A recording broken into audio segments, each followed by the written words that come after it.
সম্মানিত দর্শক এবং শ্রোতাবৃন্দ, আমি যশোরী বাংলাদেশি সেবা পার্টির পক্ষ থেকে আপনাদের সকলকে জানাই আসসালামু আলাইকুম রহমতুল্লাহ। সর্বপ্রথমে আপনাদের জানতে হবে, আমি আল্লাহ তাআলার শান্তির পৃথিবীতে একজন মুমিন মুসলিম। কোনো ধরনের সংঘাত, কোনো ধরনের যুদ্ধ, কোনো ধরনের রক্তপাত আমি অন্তত চাই না। এবার আসুন যে বিষয় নিয়ে আপনাদের আমি আল কোরআন থেকে জানাবো, সেটি হচ্ছে এই মুহূর্তে 2025 সালে এই মে মাসে ভারত মাতাদের এবং পাকিস্তানি বাবাদের মাঝে যুদ্ধ হচ্ছে। পাক ভারত দুই দেশের লোকদের মতবাদ কি, কে জিতবে, ভারত না পাকিস্তান? প্রথমে আমরা প্রাচীন গ্রিক ধর্ম এবং পুরাণে যেভাবে গ্রিকদের 12 জন দেবতা হিসাবে তৈরি করা হয়েছে, তাদের ব্যাপারটি নিয়ে আমরা একটু তাদের নামগুলি জানি। জিউস, হেরা, পসিডন, দিমেত্রা, আথিনা, Apollo, আর্তিমিস, erase, Hephaestus, আফ্রোদাইট, Hermes, Hestia বা ডায়োনিসাস। এই 12 জন দেবতা রয়েছে গ্রিকদের। তারা এদেরকে অদ্যাবধি পূজা করে চলেছে। এগুলি সব কাল্পনিক। কোরআন এদের সাপোর্টে কোনো কথা বলবে না, কারণ এগুলি মানুষের কল্পনার জোরে বানানো। এবার আসুন আমাদের ভারত উপমহাদেশে যখন দেখি, একটি ধর্ম হচ্ছে বৈদিক ধর্ম, একটি ধর্ম হলো শ্রমণ ধর্ম, একটি ধর্ম হলো জৈন ধর্ম, আর একটি ধর্ম হলো বৌদ্ধ ধর্ম। এরপরে আবার শিখ ধর্ম, মুসলমান, শিয়া, সুন্নি, সালাফি ধর্ম, এগুলি ভারত উপমহাদেশে বিরাজমান। বৈদিক ধর্ম এরা মনে করে বেদ গ্রন্থের উপর ভিত্তি স্থাপন করতে হবে। শ্রম ধর্ম এরা পুনর্জন্মের উপরে জোর দেয়। জৈন ধর্ম এরা মুখে বলে অহিংসা, এটিকে মেনে চলতে হবে। বৌদ্ধ ধর্ম তারা চায় শান্তি। মূলত কোরআন যখন আমরা পড়ি, তখন কোরআনের 46 নম্বর সূরা আল আহকাফের 4 নম্বর আয়াতে আল্লাহ তাআলার পক্ষ থেকে সর্বযুগে, সর্বজামানায়, সর্বসময়ের জন্য চ্যালেঞ্জ হলো, এই লিখিত গ্রন্থের পূর্বে কোনো গ্রন্থ পৃথিবীতে আসেনি। যদিও এটি মুসলমান, শিয়া, সুন্নি, সালাফি সহ এদের 135টি সমাজ রয়েছে, ধর্ম রয়েছে, এরা মানে না। এদের সকলের একটি মতবাদ, এটি 1400 বছরের গ্রন্থ। তাই 2 নম্বর সূরা আল বাকারার 185 আয়াতে আল্লাহ বলছেন, এটি হচ্ছে হুদাল্লিন নাস, প্রত্যেকটি মানুষকে হিদায়াত করে। মানুষ কতদিন থেকে, 1400 বছর থেকে যারা মনে করে, তারা ভ্রান্ত মতবাদ নিয়ে রয়েছে। হিন্দুদের ইতিহাস যদি আমরা একটু দেখতে যাই, তো হিন্দুদের ব্রহ্মা থেকে নরেন্দ্র মোদী সবাই দেবতা। এমনকি বট বৃক্ষ বলেন, তুলসী বৃক্ষ বলেন, নিম গাছ বলেন, বেল গাছ বলেন, এগুলি সব হিন্দুদের দেবতা।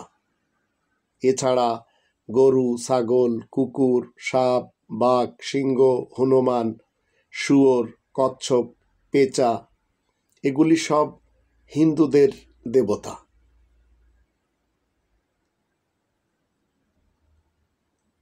এক কথায় 33 কোটি দেব দেবতাদেরকে পূজা করে এই হিন্দুত্ববাদ কিংবা হিন্দুইজমের লোকেরা। এই মুহূর্তে যে লড়াই ভারতের এবং পাকিস্তানের সাথে আমরা দেখতে পাচ্ছি, হিন্দুদের কিছু মা রয়েছে, মা লক্ষ্মী, মা সরস্বতী, মা দুর্গা, মা কালী, আবার পার্বতী, রাধা, ত্রিপুরা সুন্দরী, এগুলিকে ভারতের হিন্দুরা মানে। পাকিস্তানের কাছে রয়েছে এর বিপরীত কিছু বাবা, আবদুল্লা শাহ গাজী, তাজউদ্দিন চিশতি, দাতা দরবার, নাদির আলী শাহ, পীর মাঙ্গো, বাহাউদ্দিন জাকারিয়া, এগুলি কিন্তু পাকিস্তানে বড় বড় মাজার রয়েছে এদের। তো মূলত পাকিস্তানি লোকদের মতবাদ এই বাবাদের উপরে, আর ভারতীয়দের মতবাদ এই মায়েদের উপরে। তো পাকিস্তানের মুসলমান নারী আমরা এই মুহূর্তে দেখেই চলেছি, জেনেই চলেছি, নারী পাইলট আয়েশা সিদ্দিকা, আর ভারতের নারী পাইলট কর্নেল সোফিয়া কুরেশি। এরা আবার ভারতের শক্তিশালী যুদ্ধ বিমান ভূপাতিত করেছে, একজন পাকিস্তান থেকে, আবার আর একজন ভারত থেকে পাকিস্তানিদের জাহাজ ভূপাতিত করেছে। এখন যে সমস্ত লোকেরা খুশিতে টেলিভিশনের সামনে বসে আছেন বা বিভিন্ন মিডিয়ার সামনে বসে আছেন, তাদের আমি জানাতে চাই, ওদেশে কতজন মরছে এদেশের লোকেরা খুশি পাচ্ছে, এদেশে কতজন লোক মরছে ওদেশের লোক খুশি পাচ্ছে, সাথে বাংলাদেশও। কারণ বাংলাদেশ হচ্ছে জীবিত দুইজন দেবতাদের, যদিও এর পূর্বে দুইজন এমন এদের দেব ছিল যাদেরকে তারা মানতে যেয়ে তাদের দোহাই দিয়ে জীবন কাটায়। একজন শহীদ জিয়া, একজন শেখ মুজিব। তাই অনেকে আমাদের দেশে বলে আমরা শহীদ জিয়ার সৈনিক, আবার অনেকে বলে আমরা শেখ মুজিবের সৈনিক। আর দেবতা দুজন মানুষ খুন করেছে, খুনি হাসিনা, খুনি খালেদা। এই দুইটি ফ্যামিলি মূলত ব্যবসা খুলে বসে আছে বাকিদেরকে এদের জালে ফাঁসানোর জন্য। আবার কিছু ছোট ছোট পার্টি রয়েছে মতবাদের এবং ফিরকা মাসলাক মাযহাবের, উলামা লীগ, উলামা দল, এরা সবাই মিলে মূলত আমাদের 18 কোটি মানুষকে ভাঙিয়ে খাচ্ছে। মতবাদের দৃষ্টিতে কোরআনের মতবাদের সাথে না পাকিস্তানের লোকেরা আছে, না ভারতের লোকেরা আছে, না বাংলাদেশের লোকেরা আছে। এখন আমরা দেখব যুদ্ধের আগুন আল্লাহ তাআলার শান্তির পৃথিবীতে কে জ্বালায়। এখন কেউ যদি 23 বছরের জীবনে 57টি যুদ্ধ করে, আবার ইসরায়েল ফিলিস্তিনের যুদ্ধ, আবার পৃথিবীতে যেখানে যেখানে যুদ্ধের আগুন জ্বলছে, আমরা এই মুহূর্তে দেখতে পাচ্ছি সৌদি আরব এবং ইয়ামানের সাথে যুদ্ধ চলছে সালাফি মুসলমান এবং জাইদি শিয়াদের মাঝে। অতীতে দেখেছি কারবালার যুদ্ধ, আবার আমরা পড়েছি ওহুদের যুদ্ধ, বদরের যুদ্ধ, খয়বারের যুদ্ধ, খন্দকের যুদ্ধ, এগুলি সব আমরা পড়েছি। আবার ইরাক কুয়েতের যুদ্ধ, ইরাক ইরানের যুদ্ধ, আফগানিস্তান রাশিয়ার যুদ্ধ, এই মুহূর্তে রাশিয়া এবং ইউক্রেনের যুদ্ধ, আবার বিশ্বযুদ্ধ, এগুলি সব আমরা দেখেছি। 1947-এর যুদ্ধ, 1971-এর যুদ্ধ, 1965-র যুদ্ধ, এগুলো সব পড়েছি, জেনেছি। আবার যাদের দেখার সুযোগ হয়েছে তারা দেখেছে। এগুলি করার জন্য মূলত আপনাকে এবং আমাকে এই পৃথিবীতে পাঠানো হয়নি। কোরআন যখন আমরা স্টাডি করি, অ্যাজ এ মুসলিম যখন আপনি এবং আমি এই কোরআন পাঠ করব, তখন এই কোরআন আপনাকে আমাকে শেখাবে যে যুদ্ধের কাজ যারা করে চলেছে তারা মূলত কারা, যুদ্ধে কি হয়, আর যুদ্ধের ঘোষণা কার পক্ষ থেকে। তো আমরা যখন কোরআনে 30 নম্বর সূরা রোম এর 41 নম্বর আয়াত দেখি, সেখানে বলা হচ্ছে যহারাল ফাসাদু ফিল বাররি ওয়াল বাহরি বিমা কাসাবাত আইদিন নাস লিয়ুযীকাহুম বা'দাল্লাযী আমিলু লাআল্লাহুম ইয়ারজিউন। মানুষের হাত দুটো যা উপার্জন করে তারই পরিণামে জলে স্থলে নিদারুণ ফাসাদ দেখা দেয়, জল স্থল এবং হাওয়াই বাহিনীর মাধ্যমে, যেন তাদের কাজকর্মের কিছুটা স্বাদ চাখিয়ে দেওয়া হয়, হয়তো তারা কোরআনের পথে ফিরে আসবে। তাহলে বোঝা গেল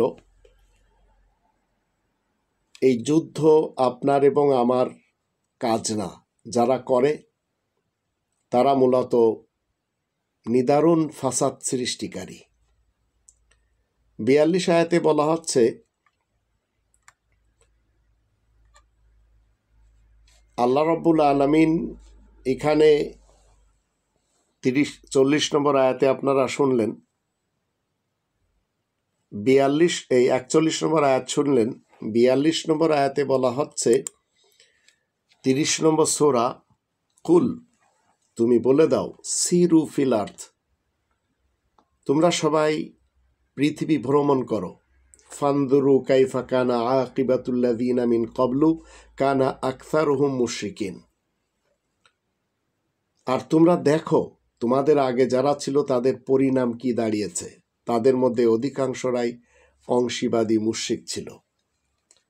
এখন যদি আপনি আমি মনে করি 1971-এ যে যুদ্ধে যারা মারা গেছে, যুদ্ধ যারা করেছে, তারা তো সবাই আল্লাহ বিশ্বাসী ছিল, মানে পূর্ব পাকিস্তান এবং পশ্চিম পাকিস্তানের মুসলমান, ইরান এবং ইরাকের মুসলমান,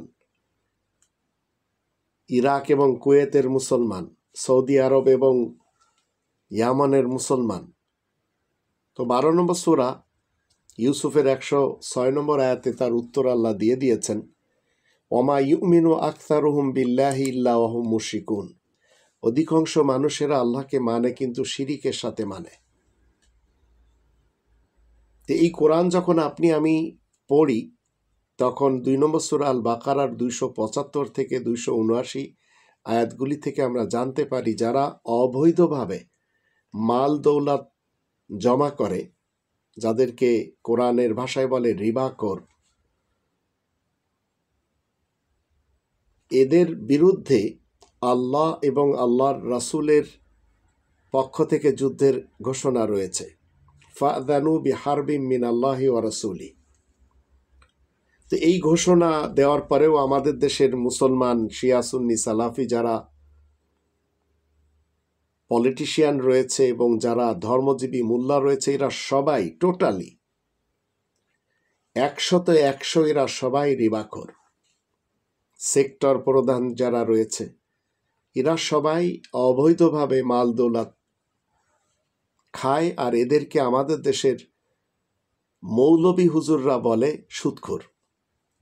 যদিও কোরআনের ভাষায় সুদখোর তাদেরকেই, রিবাখোর তাদেরকেই বলা হয় যারা অবৈধভাবে মাল দৌলত জমা করে। তো এখন এই মৌলবী সমাজ, এরা ধর্মের নামে এই ওয়াজ মাহফিল করে, পীরগিরি করে, জামানার ইমাম সেজে ধর্মজীবী করে খায়, এরা সবাই রিবাখোর। ওদের ভাষায় ওরা সবাই সুদখোর। তো এরা আবার নিজেদেরকে বাঁচানোর জন্য ডক্টর মোহাম্মদ ইউনূসকে সুদখোর বলে।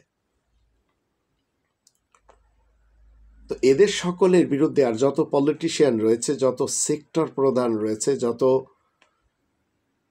অবৈধভাবে ব্যবসা যারা করে চলেছে, এরা সবাই যারা ভেজাল মাল বিক্রি করে, ভেজাল ঔষধ বিক্রি করে, ভেজাল খাদ্য খাবার বিক্রি করে, যারা প্রাইভেট সেক্টর খুলে বসে আছে, মাল দৌলত খাওয়ার চক্করে যারা থাকে, এরা সবাই রিবাখোর।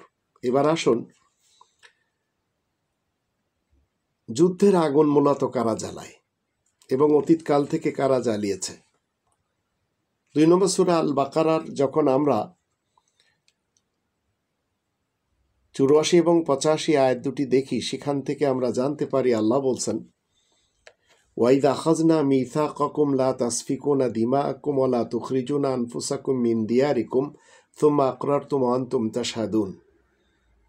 আজ 2025 সালের 900 কোটি মানুষকে লক্ষ্য করে আল্লাহ বলছেন, আর আমি যখন তোমাদের থেকে অঙ্গীকার নিই যে তোমরা নিজেদের মধ্যে খুনাখুনি করবে না আর তোমাদের লোকদেরকে তাদের ঘর থেকে বের করবে না, তারপরে তা মেনে নিলে আর তোমরা তার সাক্ষ্য দিচ্ছ। তো আল্লাহ তাআলার অঙ্গীকার 900 কোটি মানুষের উপরে কি? কারোর ঘর থেকে কাউকে বের করে দেওয়া যাবে না আর মানুষকে খুন করা যাবে না। এখন এই আয়াত যদি আপনি পেন্টাগনের সামনে যেয়ে বলেন, ওরা মানবে না। পৃথিবীর মোড়লদের যদি বলেন, মানবে না। পাকিস্তান এবং হিন্দুস্তানকে যদি বলেন, মানবে না। আবার খুনি হাসিনা, খুনি খালেদা মানেনি। তাই আমাদের দেশে কি হয়েছে? গুম, খুন এবং হত্যার রাজনীতি কন্টিনিউ চলে এসেছে। যদিও 5 আগস্ট 2024 সালে আল্লাহ থামিয়ে দিয়েছেন। কেন থামিয়ে দিয়েছেন সেটিও আমি আপনাদের সামনে তুলে ধরব। আর পাক ভারতের এই যুদ্ধে কেউ জিতবে না, কারণ এখানে ওদেশে রয়েছে অনেকগুলি খোদা আর এদের কাছে রয়েছে অনেকগুলি দেবদেবতা। মূলত লড়াই হচ্ছে খোদাদের এবং দেবদেবতাদের। আল্লাহ তাআলার জন্য লড়াই হয় না। আল্লাহ তাআলার জন্য শুধুমাত্র কি করতে হয়? 3 নম্বর সূরা আলে ইমরানের 19 নম্বর আয়াত মতে, ইন্না দীনা ইনদাল্লাহিল ইসলাম। আল্লাহ তাআলার কাছে গ্রহণযোগ্য জীবন ব্যবস্থা হচ্ছে শান্তির বিধিবিধান।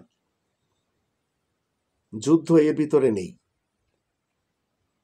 তো এখন যারা মানুষকে হত্যা করে আর ঘর থেকে বের করে দেয়, তা আমাদের দেশে কিন্তু এটি হয়েছে, একের পর এক হয়েছে। কখনো পিলখানার ঘটনার সাথে, কখনো হলি আর্টিজেনের ঘটনার সাথে, কখনো 7 মার্ডার, কখনো শ্যাপলা চত্বর, আবার কখনো গ্রেনেড হামলা, আবার কখনো অ্যাট এ টাইম 63টি জেলাতে বোমা বিস্ফোরণের মাধ্যম দিয়ে। তো 2 নম্বর সূরা আল বাকারার 85 আয়াতে আল্লাহ বলছেন, সুম্মা আনতুম হাউলাই তাকতুলুনা আনফুসাকুম ওয়া তুখরিজুনা ফারিকাম মিনকুম মিন দিয়ারিহিম তাযাহারুনা আলাইহিম বিল ইথমি ওয়াল উদওয়ান ওয়া ইয়াতুকুম উসারা তুফাদুহুম ওয়া হুয়া মুহাররামুন আলাইকুম ইখরাজুহুম আফাতুমিনুনা বিবাদিল কিতাব ওয়া তাকফুরুনা বিবাদ ফামা জাযাউ মান ইয়াফআলু যালিকা মিনকুম ইল্লা খিজুন ফিল হায়াতিদ দুনিয়া ওয়া ইয়াউমাল কিয়ামাতি ইউরাদ্দুনা ইলা আশাদ্দিল আযাব ওয়া মাল্লাহু বিগাফিলিন আম্মা তা'মালুন। তারপর তোমরাই তো নিজেদের মধ্যে কতলের মাধ্যমে খুনাখুনি করে যাচ্ছ। নিজেদের মধ্যে, মনে রাখবেন, নিজেদের মধ্যে কিভাবে বুঝবেন? 2 নম্বর সূরা আল বাকারার 213 নম্বর আয়াতের শুরুতে বলা আছে, কানান নাসু উম্মাতান ওয়াহিদা। মানব সমাজ একই উম্মত হিসেবে এসেছে। তো নিজেদের মধ্যেই তো খুনাখুনি হচ্ছে। গুম, খুন এবং হত্যার রাজনীতি 53টি বছর এই জাতি দেখেছে। আর তোমরা তোমাদের মধ্য থেকে একদলকে বের করে দিচ্ছ তাদের ঘর থেকে। এটিও আমাদের খুনি খালেদা, খুনি হাসিনা, আবার জিয়া, মুজিব এরশাদ করেছে। তো তোমরা তোমাদের মধ্য থেকে একদলকে বের করে দিচ্ছ তাদের ঘর থেকে, তোমরা তাদের উপরে পাপ কর্মের সাথে বিদ্রোহ প্রকাশ করে যাচ্ছ। এটি পাক বাংলা 1971 আমরা দেখেছি, আবার এই মুহূর্তে পাক ভারতেও দেখছি। তোমরা তাদের উপরে পাপ কর্মের সাথে বিদ্রোহ প্রকাশ করে যাচ্ছ। দুদেশের ফাইটার, 2 জন মুসলমান নারী মারছে কাদেরকে? এই মুসলমান নারী মুসলমানদের মারছে, হিন্দুদেরকে মারছে। অন্যান্যরা তো মারছেই। তোমরা তাদের উপরে পাপ কর্মের সাথে বিদ্রোহ প্রকাশ করে যাচ্ছ। মরছে কারা? পাকিস্তানে ছোট ছোট বাচ্চারা মরছে, ভারতে ছোট ছোট বাচ্চারা মরছে, বৃদ্ধ বৃদ্ধারা মরছে।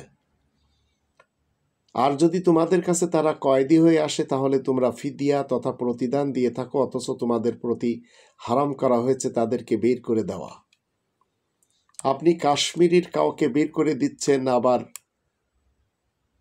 আপনার বিপক্ষের লোকদেরকে ঘর থেকে বের করে দিচ্ছেন। এটি কোরআনের শিক্ষা না। তোমরা কি লিখিত আল কিতাবের কিছু অংশের সাথে ঈমান আনছো আর কিছু অংশের সাথে অবিশ্বাস করে যাচ্ছ?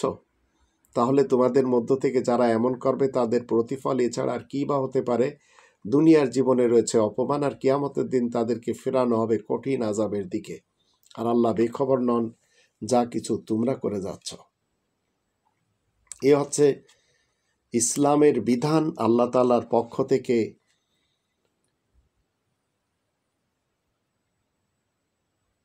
অঙ্গীকার। শুধু আমাদের বাংলাদেশিদের জন্য এই অঙ্গীকার না, সকলের জন্য, 900 কোটি মানুষের জন্য এই কোরআন, সকলের জন্য আল্লাহ তাআলার অঙ্গীকার। তো এখন যুদ্ধের আগুন অতীতকাল থেকে জ্বালিয়ে আসছে কারা? আর এই যুদ্ধ থামিয়ে দেন কে? ইসরায়েল ফিলিস্তিনের কন্টিনিউ যুদ্ধ মাঝে মাঝে থেমে যায়, কে থামান? দুদেশ না। যুদ্ধের উস্কানি দাতা কারা? যুদ্ধ করে কারা? কারা করায়? পেন্টাগন কারা? রাশিয়া ইউক্রেন কারা? অস্ত্র দাতা কারা? 5 নম্বর সূরা আল মাইদার 64 নম্বর আয়াত থেকে আমরা জানতে পারবো এদের গোমর কি অতীতকাল থেকে। ওয়াকালাতিল ইয়াহুদু ইয়াদুল্লাহি মাগলুলা গুল্লাত আইদিহিম ওয়া লুইনু বিমা ক্বালু বাল ইয়াদাহু মাবসুতাতান ইউনফিকু কাইফা ইয়াশা ওয়া লা ইয়াজিদান্না কাসীরাম মিনহুম মা উনজিলা ইলাইকা মির রাব্বিকা তুগয়ানা ওয়া কুফরা ওয়া আলকাইনা বাইনাহুমুল আদাওয়াতা ওয়াল বাগদা ইলা ইয়াউমিল কিয়ামা কুল্লামা আওকাদু নারান লিল হাব আতফা আল্লাহ ওয়া ইয়াসাউনা ফিল আরদি ফাসাদা আল্লাহু লা ইউহিব্বুল মুফসিদিন। আর ইহুদিরা বলে আল্লাহ তাআলার কুদরতের হাত বন্ধ হয়ে গেছে। প্রকৃতপক্ষে তাদের হাত দুটি যে বন্ধ হয়ে আছে। আর এমন কথা বলার দরুন তাদের উপর অভিশাপ রয়েছে। বরং আল্লাহ তাআলার কুদরতের হাত তো প্রশস্তই রয়েছে। আল্লাহ নিজের ইচ্ছা মতো খরচ করেন। আসলে তোমার রবের তরফ থেকে যা নাজিল হয়েছে তাতে ওদের ইহুদিদের মধ্যে অনেকেরই দুষ্টামি অবাধ্যতা বেড়েই যায়। আমি তাদের মধ্যে পারস্পরিক শত্রুতা, হিংসা, বিদ্বেষ কিয়ামত পর্যন্ত স্থায়ী দেখতে পাচ্ছি। এই ইহুদিরা যখন যুদ্ধের আগুন জ্বালায় আল্লাহ তা আস্তে নিভিয়ে দেন। ইহুদিরা তো রবের শান্তির দুনিয়ায় অশান্তি গোলযোগের জন্যই সচেষ্ট রয়েছে। আল্লাহ তো গোলযোগ সৃষ্টিকারীদেরকে মোটেই পছন্দ করেন না। তো এখন আপনারা চিন্তা করে দেখুন, এই যুদ্ধে শুধু মানুষ মরবে।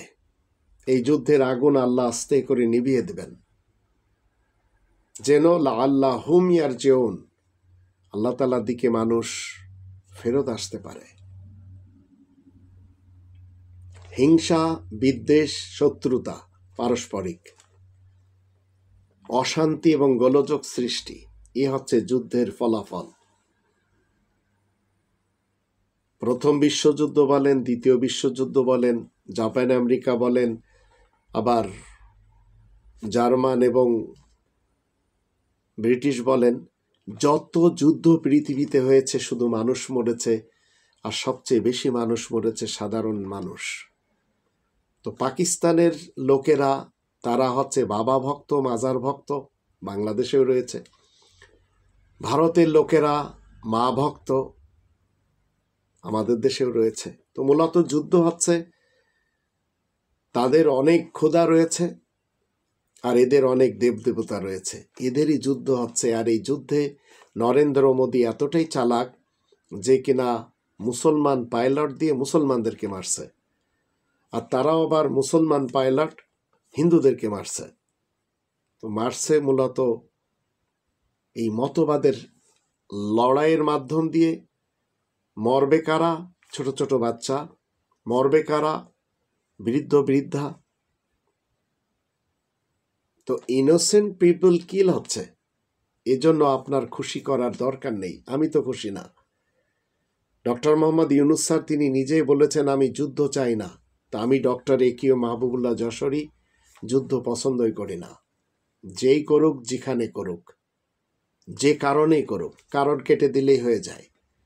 আর এটা টেবিল টকিং করেই সব কারণগুলো কাটা যায়। এর জন্য ৩০ লাখ মানুষ 1971 মরতে হতো না যদি টেবিল টকিংয়ে ফয়সালা হয়ে যেত। তো এইভাবে চলে আসছে অতীতকাল থেকে। এখন আপনারা চিন্তা করুন, এগুলি সব দেব দেবতাদের বাঁচানোর জন্য, ভগবানদের বাঁচানোর জন্য, খোদাদের বাঁচানোর জন্য এক আল্লাহ তাআলার বিরুদ্ধে লড়াই। তো আমি আল্লাহ তাআলার পক্ষে। আমি যুদ্ধ চাই না, রক্তপাত চাই না, কেউ কাউকে ঘর থেকে বের করে দিক, এটিও চাই না। এই খুনি হাসিনা যেভাবে মানুষকে মেরেছে, এখন জনগণ চাচ্ছে এই পার্টি ব্যান্ড হয়ে যাক। আবার সেই পথে হাঁটছে বিএনপি। কদিন পরে জনগণ আবার বলবে বিএনপি ব্যান্ড হয়ে যাক। বাংলাদেশি সেবা পার্টি রব্বানি প্ল্যান মতে এই দেশকে পরিচালনা করতে চায়। জীবনে আমাদের উদ্দেশ্য যদি আপনারা একবার পড়ে নিতে চান, ফ্রিতে ডাউনলোড করে নিন quranrt.org এই অ্যাপসে যে, তাহলে আপনারা বুঝতে পারবেন যে আমি বিশ্ব শান্তির জন্য যশোরের 3 আলফা আপনারা জানতে পারবেন। আমরা সবাই আল্লাহ তাআলা শান্তির পৃথিবীতে কোটিপতি ছিলাম, আমাদের সকলকে খাবারের জন্য কষ্ট করতে হচ্ছে সামান্য কিছু মোড়লদের কারণে।